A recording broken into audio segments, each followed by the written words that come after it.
towards Porch. Days pressuring that back line. Stephanie Gola, head coach from Minnesota, said she was a little bit worried about dealing with Maryland's athleticism today in this heat. She said that they didn't use a ton of substitutions on Friday night against Rutgers because they were really going for that game. Now a quick turnaround in this heat against a team that likes to pressure and run up top, and they do so here. Days up to Sevchek, flag stays down, she's in the clear, poked it, and it's saved by Maddie Nelson. Tremendous job by the keeper for the Gophers to come out and cut the angle. That's what Sevchek could have done. Great aggressiveness and really well done by Nelson not to look at the flag, not to wait for the assistant referee to call her offsides, continue to play up until the whistle and through it. It seemed as though a couple of Minnesota's central backs were waiting for that offsides flag to come and bail them out. Nelson did it. She was right on all the way. Really good kick save. The junior from Shoreline, Washington. Started every game last season for the Gophers. Every game so far this season comes up big and keeps this at just a 1-goal deficit 10 minutes in. And Sevchek was one of the players who checked in during that quick little wave of substitutions as Ray Leon took out some of the seniors.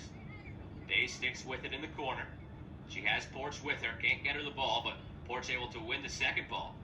As her defender fell down, it was Cache Liu. Porch still fighting through, but now loses possession to Paige Elliott. Dock pressured by Flippens, who wins the ball back. Major addition for this Terps squad, getting Jlon Flippens back. It's the first half of the season, still suffering from the effects of last year's torn ACL. This one's sent towards Days, off the back of a defender, lays it off to Sevchek, has it go, and it's well over the bar. And already you can see the difference from the first 5 minutes of this game until now. I was talking in the first couple of minutes about how Minnesota was outnumbering Maryland in the midfield. That's no longer the case. The Terps have the opportunity to press higher up, and it gives them these even half opportunities to get looks towards goal, to get higher press, and to know that you're not going to get outflanked down the wings because you still have numbers back.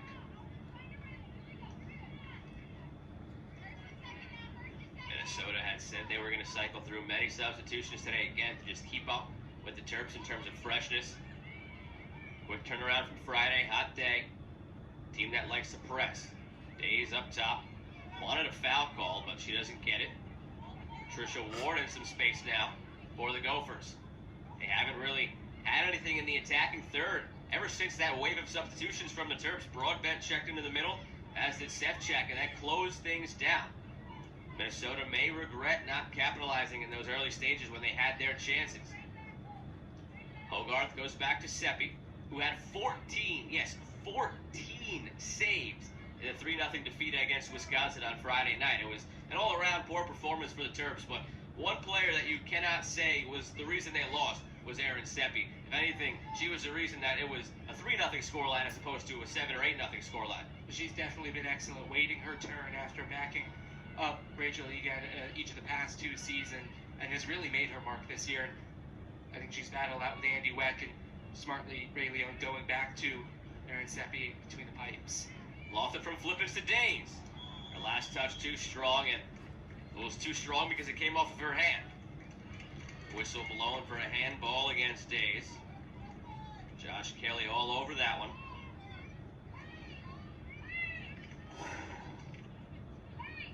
That's what you get from Jlon Flippens from that right back position. You see that brace on her right knee. Days just kind of punched that one forward. And the Gophers give it away at the back. Nelson's pass goes astray. The Terps get it back in a dangerous spot. That's exactly what you don't need if you're Minnesota. You're already on your back foot. The high press from Maryland, those unforced errors can really come back to hurt you. Hogarth has a goal to her name this season from right around that area. It was trying to send a cross in, but ended up going into the back post.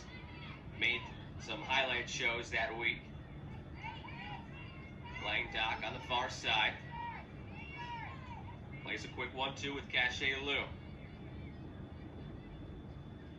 The wing to Brady. Duong wanted it down the wing. Instead, Brady checks inside. The ball through. And a last-second slide from Millie Days sends it out for a corner. Otherwise, Selena Numerdor might have been in.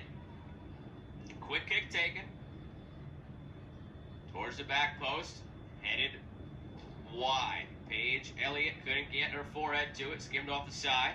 Terps avoid the danger. Gophers take that quick corner kick, and it almost works out. That's the second